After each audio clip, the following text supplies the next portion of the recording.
So my question is this. I had a conversation with a client of mine who has a son, 5 years old, plays football, soccer. And his challenge that he shared with me was, so they're doing like fun sessions, but then they also have competition. It's a one-on-one.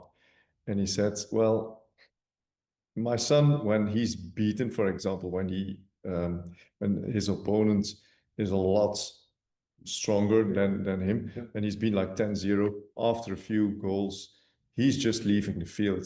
And how can I avoid that? And I had a conversation with him, and I couldn't. My initial thought was, well, I'm with the kids because I want to have fun and not being beaten up.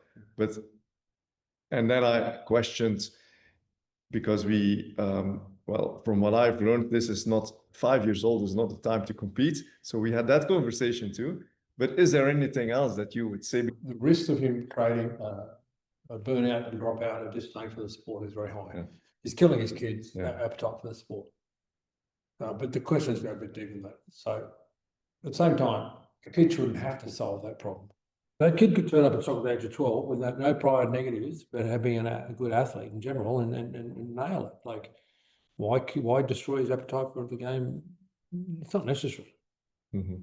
But that's the trend. They'll be doing that in the womb soon. You know, the rate we're going, just highly inappropriate. But you've got to have someone who believes that to break the mold of the system. Everyone is following everybody else. It's every year they just drop down the entry point and the level of difficulty.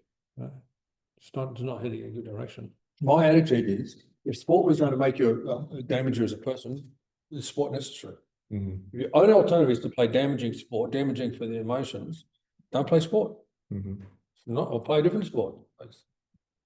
So when is the time and the age that you can teach people, children, other things like to be able to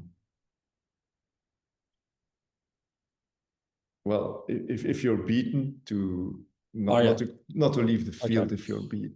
It's not age-based, it's emotional-based. You could have someone who's really fragile emotionally who couldn't handle losses. They could be the next world superstar, but you're going to destroy their appetite for the sport.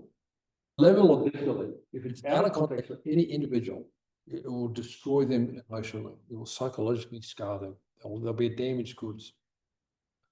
And that's what they're doing. It doesn't care what the sport is, what the age is, whether technical or tactical. If the level of difficulty is creating failure, the rules don't change. It doesn't matter. It's not age, it's about the individual. How does that individual respond to failure? Yeah. That's all it is. It's the greatest play sport of the planet. Like, don't kill it.